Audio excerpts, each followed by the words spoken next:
All right, don't be fooled by Ellie Hudson. She is so soft-spoken, such a pleasure to be around. Everything good about diving and where the industry's going in one person, but she packs a punch. She does content and promotion for all the biggest names out there, Patty, Deeper Blue, and you probably know her as the host of Girls at Scuba's podcast, Girls Talk Scuba. She does this full-time. She talks about how you can do it full-time. Honestly, all the stuff she's been through to get here, how she copes with things, deals with things. At the end of the video, I'm going to give you my personal opinion on one of those quirky subjects. Make sure you stick around for that. Ellie Hudson, otherwise known as Scuba Ellie. I hope you love this interview. Hi. Hi. Lovely to meet you. Hey, you too, finally. Thanks for coming on. You're welcome. Real quick, tell me what you do. I'm a content creator. I work with Paddy, I work with Girls at Scuba. That's where I do the Girls Talk Scuba podcast. I'm a Dyal ambassador. I help out with their content creation, and I also work with Avatar and Santi. I'm an ambassador for their drysuits as well. Patty, Deeper Blue. Yeah. So anybody that's anybody, you're making content for them. Yeah, basically. Okay, so you're the person that somebody needs to hire if they need content. Yeah, I mean, I find it interesting because I feel like the diving industry has been missing that aspect of like getting good footage, and just it doesn't have to be difficult, and it's been really fun to work with a variety of people, and also for me, I love working my full-time job in diving, so it's amazing. Your full-time job? Yeah, so I don't have a secondary job, so I do this full-time. But like, I know you like doing it all, right? And you don't have to pick like a favorite or anything, but you know, like today was a good day. Describe that to me. I get that feeling when I've like really accomplished something amazing. So I like to work a lot with like NGOs as well. The most recent one I did was with Ghost Nets in Malta, and there's a really good NGO there called Dyal. We actually found like loads of dead stingrays, and we did a video on it, and I was unsure about posting it, but it was really special because it reached so many people, and it was amazing to read the comments, and people were like, we need to take action about helping our oceans. When you make a video that's meaningful, whether it be for myself, whether it be for one of my sponsors, something like that, it's so rewarding. So I feel like that's when I'm like, yeah, I love it. When you feel like that one has like changed people. Yeah, I feel. Now, do you ever get excited when something just gets millions of views? Yeah, but I also I used to worry so much about the views. I mean, you might understand this, but I used to get really hung up, like if a video is not doing well, and I was like, no one likes my content and I'm not growing. You have to enjoy the content you're making. I stopped enjoying it when I was worrying too much about how many likes or how many views. So now I just put everything out, even if it's going to get 100 views or whether it gets 500,000 views. Like, it doesn't matter. I actually have just gone through this. So what you're saying is so true. You're definitely further along this journey than I am. Yeah. And you're right. All right, I'm just going to keep going. I'm going to do something fun. I'm going to do a video on this. You know, when you're trying to post almost every day, sometimes it feels like work. When did you say, you know what, I'm not going to get hung up on views. I'm going to just do what I want? It's just something that I woke up one day and I was like, I don't care. And I also overthink my videos. Oh my goodness. I'm like, is people gonna like this? Are they not? Like, what's gonna happen? The thing that I had a viewpoint about at the beginning was my content had to be very like the same. So I do some like educational videos, and then I do trending videos, and you know, things like that. And I thought I had to stick to that one thing. And then I kind of learned that I just follow what I want to do at the time. It doesn't have to be one genre. It can be both, you know. Being more open about who I am, and like I tried to do this a bit more recently about mental health. We talk about it, and I think I was always worried about speaking about it as a diving perspective, because I was like, oh, maybe people are going to think I shouldn't be a diver if I suffer with anxiety, or maybe people shouldn't think I should be an instructor if I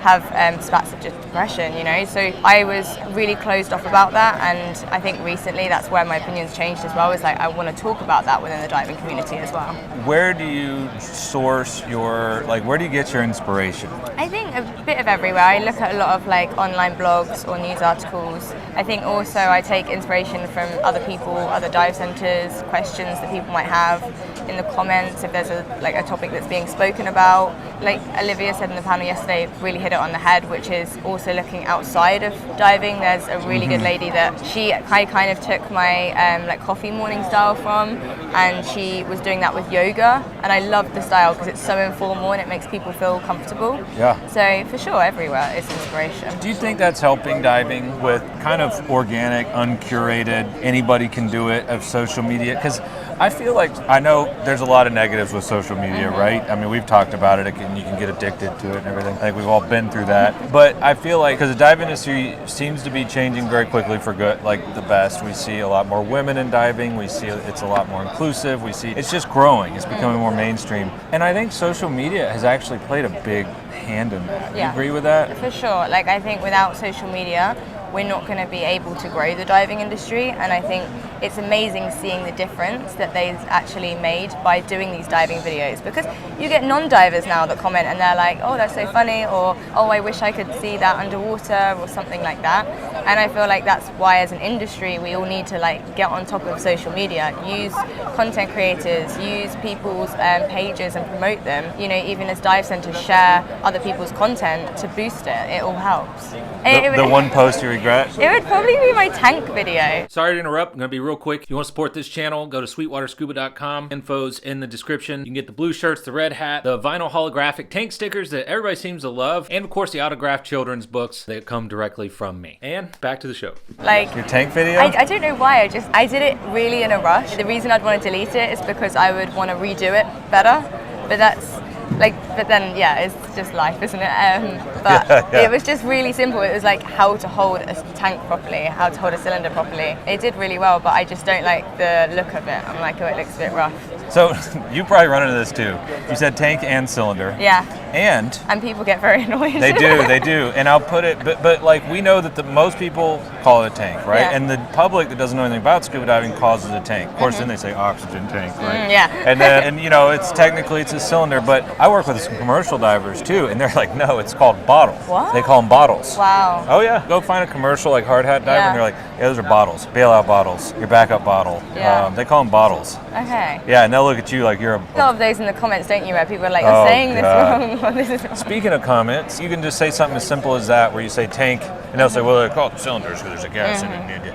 You've probably gotten your fair share. I get my fair share. I put controversial stuff out all the time. Anything you say someone's gonna disagree with it, right? How do you cope with the barrage of negative comments? Because I get them. It really used to affect me a lot. And this is also why, like, I think talking about mental health online is important, because I think even though we're behind a screen like we are now, I think it's important to remember that that's actually a person behind that screen. And I don't have a problem if someone wants to have like a debate about what the correct terminology, or a nice debate about it. But I think sometimes it's where negative comments come in and they're like rude to your soul. They're like, right, they you're stick with ugly, you, or this, or stupid girl, and I get them a lot, and I get a lot of them based on my gender as well, which really frustrates me. But I try and separate myself now, and I don't read them if they're mean.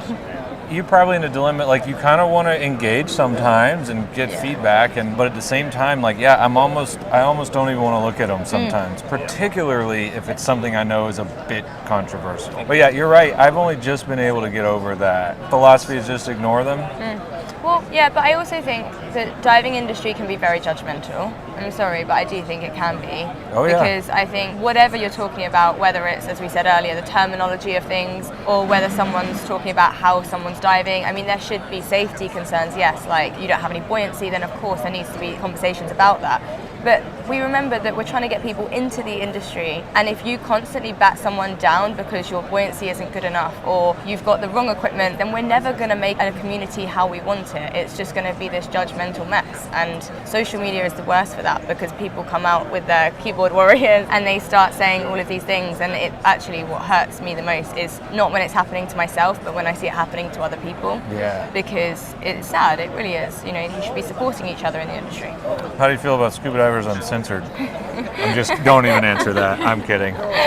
There's no good way to answer that. I think I put one post in there before I even started my channel.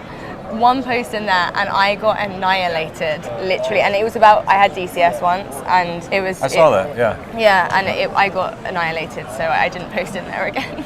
I'll do something like this guy was talking about, putting masks on forehead. He does beach patrol. He's like, I teach him, and they don't even listen to what else he says, right?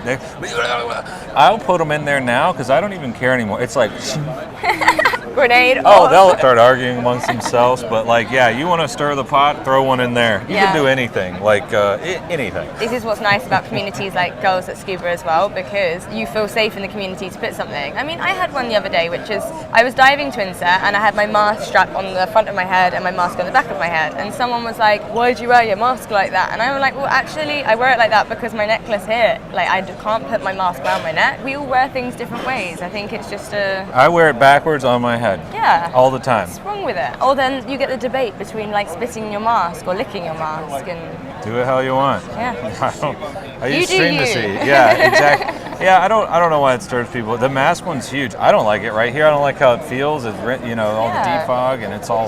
It's down to your experience level and how you feel most comfortable. And you can't go on there, like you and I dive all the time, right? I know where my mask is. I know when it's choppy. I know, you know, there's a level you get to where those things just don't happen anymore. But you can't say that or get into these arguments with them. So it's a commonly held belief in the dive industry right now that you just passionately disagree with. Coming out with him today, isn't he? He already had to sit through them. Oh yeah, that's the one. Just something you see that you disagree with. Better if it's passionate. I disagree probably most with quick or like rush training.